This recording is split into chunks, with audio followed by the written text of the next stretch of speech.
दोस्तों स्वागत है आपका भारत की बात में। दोस्तों मैं हूं फिरदौस गनी और आज आपके लिए पूरे देश भर की टॉप न्यूज लेकर आए हैं। दोस्तों वीडियो स्टार्ट करने से पहले आपसे एक रिक्वेस्ट है, अगर आप नए आए इस चैनल पर तो फिर चैनल को सब्सक्राइब करके बेल आइकन को भी प्रेस कर दीजिए और साथ में वीडियो को लाइक कीजिए, अपने दोस्तों के साथ शेयर भी कीजिए। तो चलो दोस्तों स्टार्ट करते हैं आज की पूरे देश भर की टॉप न्यूज। दोस्तों पेट्रोल डीजल के बढ़ते दाम से आम आदमी को बहुत जल्द राहत मिलने वाली है। जी हां, सरकारी तेल कंपनियों ने पिछले 10 दिन में पेट्रोल डीजल के दाम में 3 बार कटौती की है। हालांकि इस कटौती से आम आदमी को कुछ खास राहत नहीं मिल पाई है, लेकिन अब तेल के दाम कम होने के आसार जग रहे हैं। जी हां, दरअसल तेल निर्यातक देशों के संगठन ओपेक और सहयोगी देश तेल उत्पादन धीरे धीरे बढ़ाने पर सहमति दे दी है। जी हां, तेल उत्पादक देशों ओपेक का कहना है कि मई से जुलाई के दौरान प्रतिदिन 20 लाख बैरल उत्पादन बढ़ाए जाएंगे। आपको बता दूं कि इसका सीधा असर आम आदमी पर पड़ेगा, यानी कि आप पर इसका सीधा असर पड़ेगा।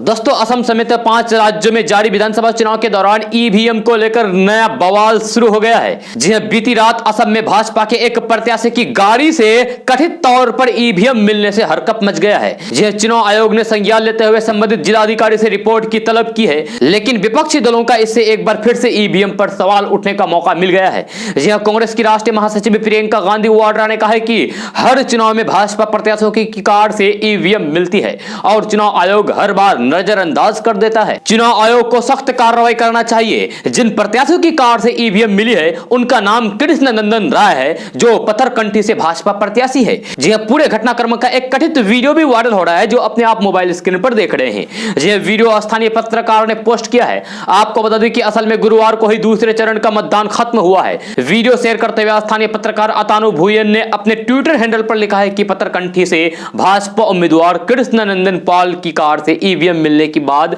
स्थिति तनावपूर्ण है। जी हां, कांग्रेस और अन्य दलों के लोग इस वीडियो को काफी तेजी के साथ वायरल कर रहे हैं और ईवीएम की विश्वसनीयता पर सवाल उठा रहे हैं। जी हां, शशि थरूर समेत कई नेताओं ने इसे शॉकिंग करार दिया है। जी हां, मामला सामने आने के बाद प्रियंका गांधी वाड्रा ने ट्वीट किया और कहा कि हर बार ऐसे वीडियो सामने आते हैं जिसमें प्राइवेट गाड़ियों में ईवीएम ले जाते हुए पकड़े जाते हैं। अप्रत्याशित रूप से उनमें कुछ चीजें कॉमन होती है, जैसे गाड़ियां भाजपा उम्मीदवार या फिर उनके साथियों से जुड़ी होती है। वीडियो एक घटना के रूप में सामने आते हैं और फिर झूठ बताकर खारिज कर दिया जाता है। भाजपा अपनी मीडिया मशीनरी का इस्तेमाल करके उन्हें ही आरोपी ठहरा देती है जिन्होंने वीडियो एक्सपोज किए हैं। सच्चाई यह है कि ऐसे कई सारी घटनाएं रिपोर्ट की जा रही है, लेकिन इन पर कुछ भी नहीं किया जा रहा है। चुनाव आयोग को इन शिकायतों पर निर्णायक रूप से कार्रवाई करनी शुरू कर देनी चाहिए। जी हां, कार्रवाई करने की आवश्यकता है। अन्य राष्ट्रीय दल भी सामने आए। इसके अलावा चुनाव आयोग ने इस बूथ पर चुनाव से जुड़े 4 अधिकारियों को भी सस्पेंड कर दिया है। इस मामले को लेकर चुनाव आयोग ने केस दर्ज करवा लिया है। आपको बता दूं कि गुरुवार को चुनाव के दौरान कार का वीडियो वायरल होने के बाद हिंसा फैल गई थी। जी हां, दावा किया जा रहा है कि यह कार बीजेपी के मौजूदा विधायक कृष्णेंद्र पॉल की पत्नी की है। जी हां, चुनाव आयोग ने जिला निर्वाचन अधिकारी से विस्तार से रिपोर्ट मांगी है। दोस्तों तृणमूल कांग्रेस की सुप्रीमो ममता बनर्जी ने हाल ही में मोदी विरोधी राजनीतिक दलों को चिट्ठी लिखकर एकजुट होने का आह्वान किया था। अब शिवसेना ने अपने मुख्य पत्र सामना के संपादकीय में कहा है कि इस एकजुट होने की शुरुआत कोलकाता से ही होनी चाहिए।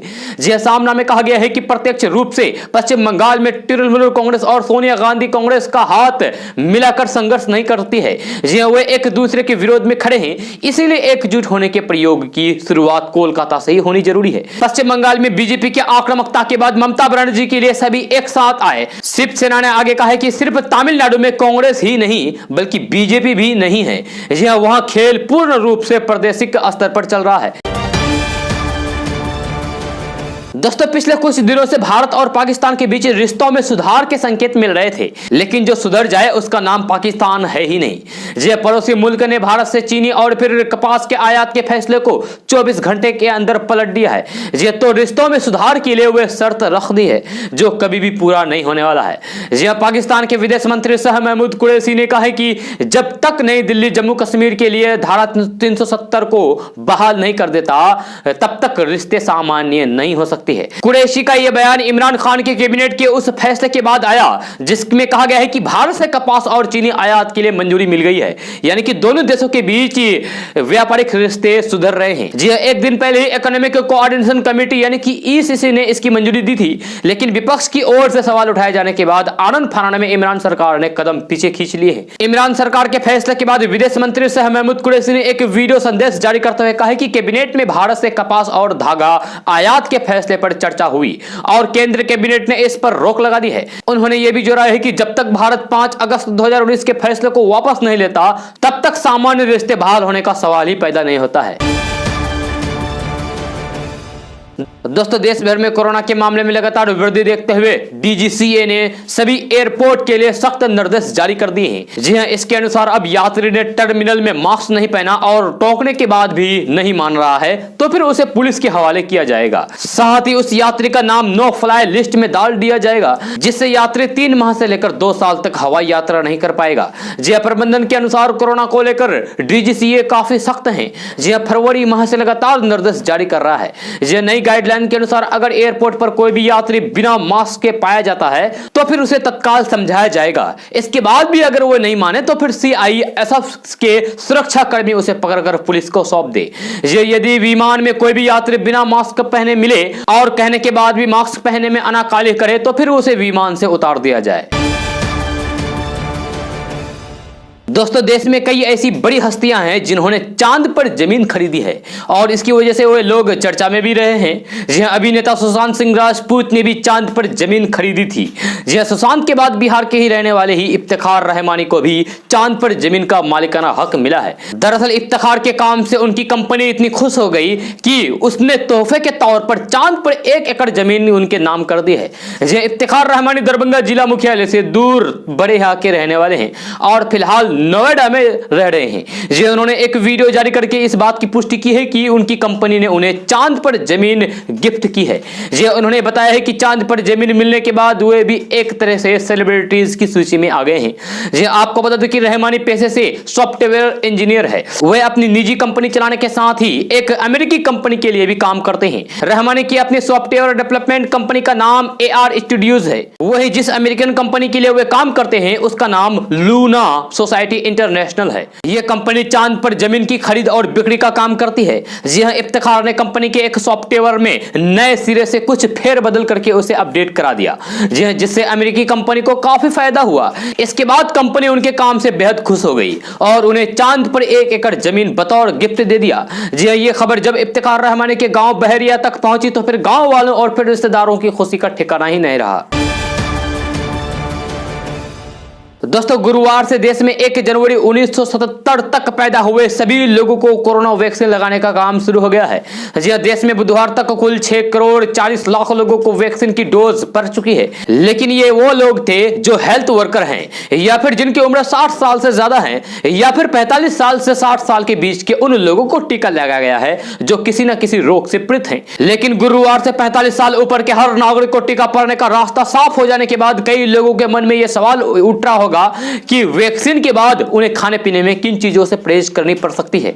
जी हां, मसलन जो शराब पीते हैं या फिर स्मोकिंग करते हैं या फिर नॉन वेज खाने में शौकीन हैं, उन्हें कुछ दिनों तक इन सब चीजों से परहेज तो नहीं करना पड़ेगा। जी न्यू इंडियन एक्सप्रेस की एक रिपोर्ट दी गई है जिसमें वैक्सीन को लेकर लोगों के मन में उठ रहे इन सवालों के जवाब तलाशने की कोशिश की गई है, क्योंकि इसको लेकर कुछ लोगों के मन में गलतफहमियां भी देखी गई है। मसलन तमिलनाडु के चंगापट्टी के प्राथमिक स्वास्थ्य केंद्र में टीके का पहला डोज लगवाने वाले 60 वर्ष से किसान राजेंद्र नर ने कहा है कि उन्हें सेंटर पर सलाह दी गई है कि दूसरी डोज से 1 हफ्ते पहले शराब ना पिएं। उन्होंने कहा है कि मुझसे कहा गया है कि अगर मैं शराब पीऊंगा तो फिर वैक्सीन काम नहीं करेगी। इसी तरीके से चेन्नई के कल्याण में एक पत्रकार ने दावा किया है कि नर्स ने उन्हें कहा है कि वैक्सीन लगवाने के बाद 48 घंटे तक उन्हें शराब पीने, स्मोकिंग करने या फिर मीट खाने से बचना चाहिए।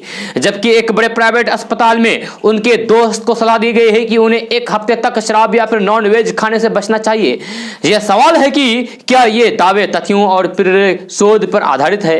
सबसे बड़ी बात यह है कि वैक्सीन को लेकर सरकार की तरफ से अभी तक खाने पीने पर किसी भी तरीके की पाबंदी की सलाह नहीं दी गई है। तमिलनाडु के स्वास्थ्य सचिव जे राधाकृष्ण के मुताबिक ऐसा कोई भी प्रमाणिक वैज्ञानिक अध्ययन नहीं हुआ है जिसमें बताया गया हो कि नॉन वेज खाना वैक्सीन को बेअसर बना देता है। इसीलिए लोगों को वैक्सीन लगवाने के लिए मीट खाना छोड़ने की कोई भी जरूरत नहीं है। इसी तरीके से ऐसा कोई वैज्ञानिक अध्ययन उपलब्ध नहीं है कि शराब पीने या फिर स्मोकिंग से वैक्सीन पर कोई असर पड़ता है। हालांकि इसका मतलब यह भी नहीं है कि लोगों को कोरोना का टीका लगवाने के बाद उसकी खुशी में शराब के जाम छलकाने की सलाह दी जाए। इसकी वजह यह है कि टीकाकरण के बाद अक्सर लोगों को नॉर्मल फ्यूल या फिर बुखार, ठंड लगना, सिर दर्द और उल्टी जैसे लक्षण दिखाई देने की आशंका रहती है। ऐसे में शराब पीने पर तबीयत ज्यादा बिगड़ सकती है।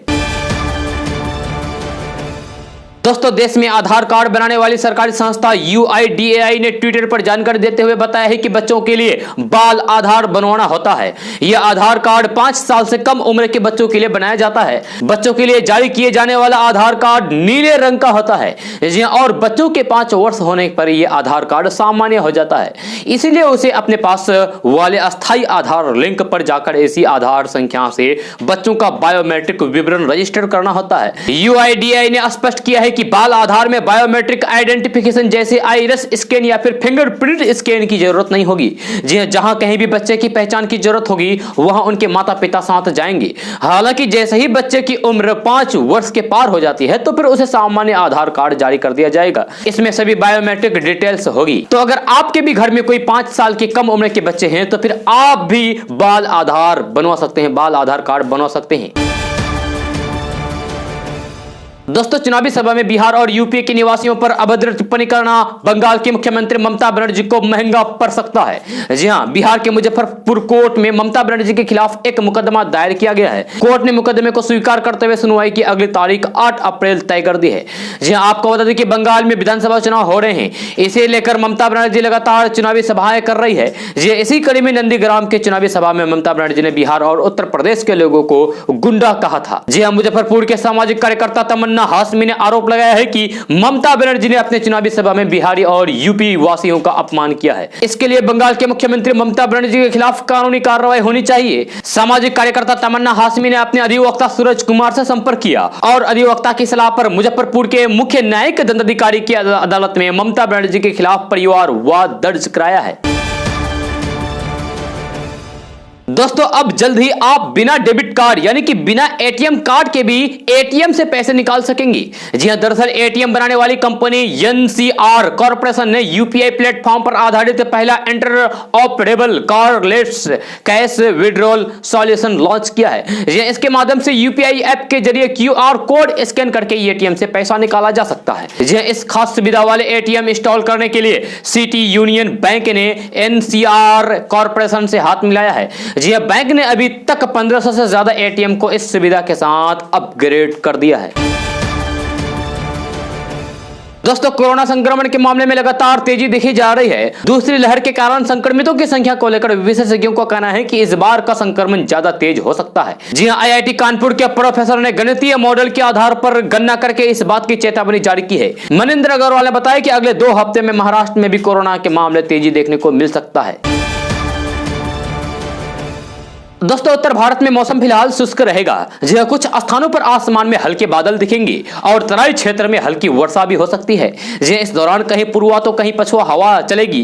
डॉक्टर राजेंद्र प्रसाद केंद्रीय कृषि विश्वविद्यालय पूसा के मौसम विज्ञानी के द्वारा गुरुवार को जारी मौसम पूर्वानुमान में कहा गया है कि अगले 2-3 दिनों तक खगड़िया, बेगूसराय, समस्तीपुर, वैशाली और दरभंगा जिले में 10 से 12 किलोमीटर प्रति घंटा की रफ्तार से पछुआ हवा चलेगी। इसके बाद पूर्वा हवा चलने का अनुमान जारी किया गया है, जबकि पूर्वी चंपारण, पश्चिमी चंपारण, सीतामढ़ी और मधुबनी जिले में अधिकतर स्थानों पर पूर्वी हवा चल सकती है। इसके कारण इन क्षेत्र में आसमान में हल्के बादल छाया सकता है। इस वजह से न्यूनतम तापमान में सामान्य से कम होने की उम्मीद है। मुजफ्फरपुर में 4 अप्रैल तक पछुआ हवा चलेगी। इसके बाद पूर्वा हवा चलने का अनुमान है। दोस्तों पश्चिम बंगाल विधानसभा चुनाव में सीएम ममता बनर्जी लगातार चुनौतियों का सामना कर रही है। जी बीजेपी से घिरी ममता बनर्जी लगातार अपना आपा खो रही है। पीएम नरेंद्र मोदी अपनी सभाओं में कई बार ममता बनर्जी के गुस्से को निशाना बना चुके हैं और कटाक्ष किया है कि दीदी को इतना गुस्सा भला क्यों आता है। अब विधानसभा चुनाव के दूसरे चरण की समाप्ति के बाद सोशल मीडिया में ममता बनर्जी का वीडियो वायरल हो रहा है। इस वीडियो में ममता बनर्जी कहती सुनाई दे रही है कि चुनाव खत्म होने दो, बंगाल का चुनाव होने दो, फिर हम देखेंगे कि किस धान में कितने चावल हैं। दोस्तों क्या यूआईडीएआई आधार से जुड़े मोबाइल नंबर और अहम जानकारियां भाजपा को दे रहा है? जी हां, तो चलिए कोर्ट ने इसके बारे में क्या जवाब दिया है। तो एक जनहित याचिका पर सुनवाई करते हुए मद्रास हाई कोर्ट ने जांच के आदेश दिए हैं। जी हां, कोर्ट ने यूआईडीएआई को अंतरिक्ष जांच में यह पता लगाने का आदेश दिया है कि भाजपा को पूरी चोरी के वोटर्स के मोबाइल नंबर कैसे मिले। जी हां, इस मामले में चुनाव आयोग और फिर पुलिस को भी जांच के आदेश दिए गए हैं। इस पूरे मामले की जांच के लिए चुनाव आयोग को 1.5 महीने का वक्त दिया गया है। एक जनहित याचिका में भाजपा पर यह आरोप लगाया गया है कि उन्हें आधार कार्ड का पूरा ब्यौरा दिया गया है। यही कारण है कि कैंपेन से जुड़े सारे मैसेज और अहम जानकारियां सिर्फ उन मोबाइल नंबर पर आ रहा है जो आधार कार्ड से लिंक की गई है। यह भाजपा सहित कई राजनीतिक पार्टियां मोबाइल फोन पर मैसेज भेजती है जिसमें टेक्स्ट, वॉइस सहित कई माध्यम होते हैं। उन पर यह भी आरोप लगाया गया है कि इस संबंध में चुनाव आयोग को जानकारी नहीं दी गई है कि उनकी इजाजत के बगैर ही इन मोबाइल फोन के नंबर पर संदेश और चुनाव प्रचार किए जा रहे हैं। इन मोबाइल नंबर से भाजपा के व्हाट्सएप ग्रुप से जुड़ने के लिए भी मैसेज आ रहे हैं। इस पूरे मामले पर भाजपा ने अपना पक्ष रखते हुए कहा है कि हमारे कार्यकर्ताओं की मेहनत की वजह से हमारे पास ये फोन नंबर आया है।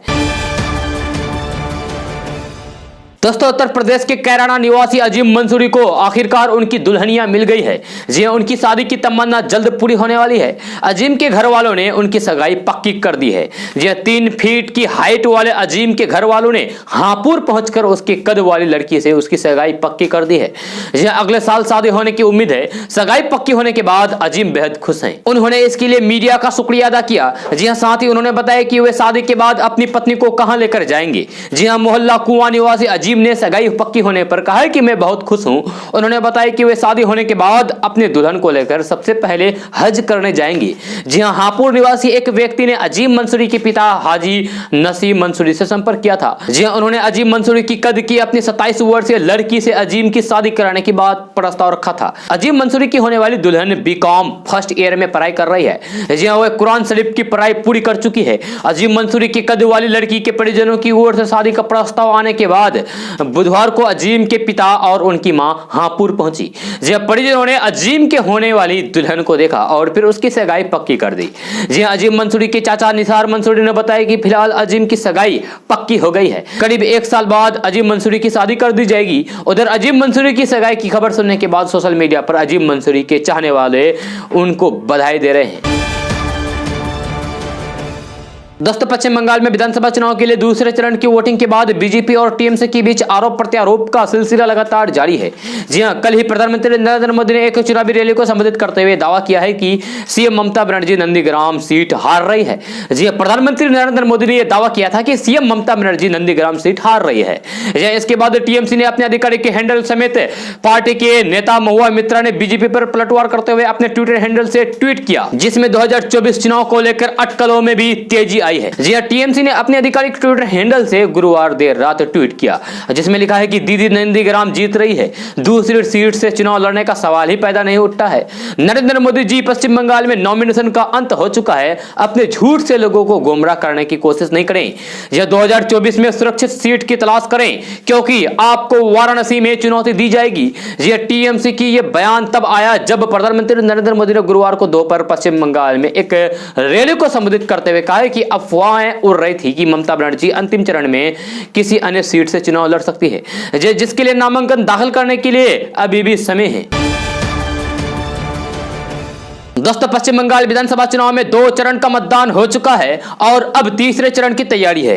जी हां, राजद नेता तीसरी और चौथे चरण में बंगाल में चुनाव प्रचार करने जाएंगे। जी हां, इन दोनों चरणों में हिंदी पट्टी के मतदाताओं की संख्या अच्छी खासी है, लिहाजा तृणमूल कांग्रेस चाहती है कि वहां राजद नेता तेजस्वी यादव चुनाव प्रचार करें। फिलहाल राजद नेता तेजस्वी यादव दिल्ली में है। जी हां, जानकारों के मुताबिक राजद नेता तेजस्वी यादव पश्चिम बंगाल के विधानसभा चुनाव में चुनाव प्रचार के लिए 4 या 5 अप्रैल को जाएंगे। जी हां, उनके कार्यक्रम तय हो चुके हैं। हाल ही में तृणमूल नेता ममता बनर्जी ने विपक्ष के अन्य नेताओं की तरह इस चुनाव में उन्हें एकजुट होने के लिए कहा है।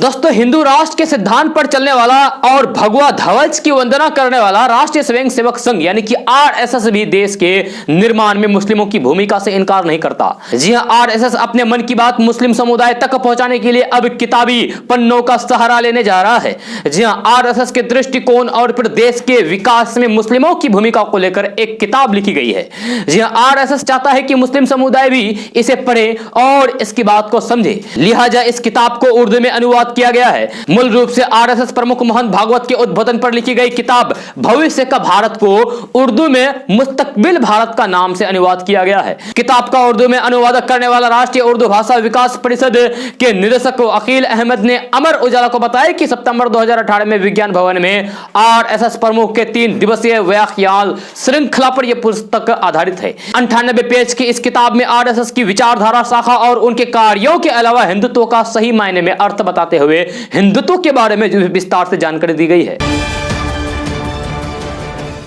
दोस्तों, बंगाल के कुछ बिहार में एक चुनावी रैली को संबोधित करते हुए मुख्यमंत्री ममता बनर्जी ने एआईएमआईएम प्रमुख असदुद्दीन ओवैसी पर निशाना साधा है। जी हां, ममता दीदी ने कहा है कि ओवैसी चुनाव में भाजपा को फायदा पहुंचा रहे हैं। कुछ बिहार जिले के दिनहाटा में संबोधित करते हुए ममता बनर्जी ने कहा है कि एक शख्स हैदराबाद से बंगाल में चुनाव लड़ने आए हैं। जी हां, ममता बनर्जी ने कहा है कि उन्होंने यानी कि ओवैसी ने भाजपा से पैसे लिए हैं और भाजपा को मदद पहुंचाने के लिए अपनी पार्टी एआईएमआईएम के उम्मीदवार यहां उतारे हैं। यह किसी भी सूरत में उन्हें यानी कि ओबीसी को बंगाल में पैर जमाने की इजाजत नहीं देनी है। जी हां, ममता बनर्जी के इस बयान पर ओबीसी ने पलटवार किया है। एआईएमआईएम प्रमुख असदुद्दीन ओवैसी ने कहा है कि 30 अप्रैल 2002 को जब गुजरात जल रहा था तब दीदी भाजपा के साथ थी। क्या दीदी ने गुजरात के पीड़ितों को मुफ्त में या फिर एक मंत्री पद के लिए बेच दिया? जी हां, ओबीसी ने कहा है कि आपराधिक गिरोह केवल स्वयं के बीच के क्षेत्रों को बांटने का काम करते हैं और किसी के प्रवेश करने पर एक दूसरे पर हमलावर करते हैं। हालांकि मैं इस आपराधिक सिंडिकेट का हिस्सा नहीं हूं, इसलिए यह स्वाभाविक है। जी हां, दरअसल ममता बनर्जी परेशान है। ओबीसी ने कहा है कि ममता बनर्जी ऐसे लोगों को नहीं खरीद सकते हैं जिनके पास कोई गोत्र नहीं है। आप उन लोगों को नहीं डरा सकते हैं जिन्हें कोई डर नहीं है। दोस्तों, आज का न्यूज़ बस यहाँ तक। कैसा लगा जरूर अपना सुझाव दीजिएगा नीचे कमेंट बॉक्स में कमेंट करके। अगर आप नए हैं इस चैनल पर तो फिर चैनल को सब्सक्राइब करके बेल आइकन को भी प्रेस कर दीजिए और साथ में वीडियो को लाइक कीजिए, अपने दोस्तों के साथ शेयर भी कीजिए। तो चलो दोस्तों, फिर मिलते हैं अगले वीडियो में। जय हिंद।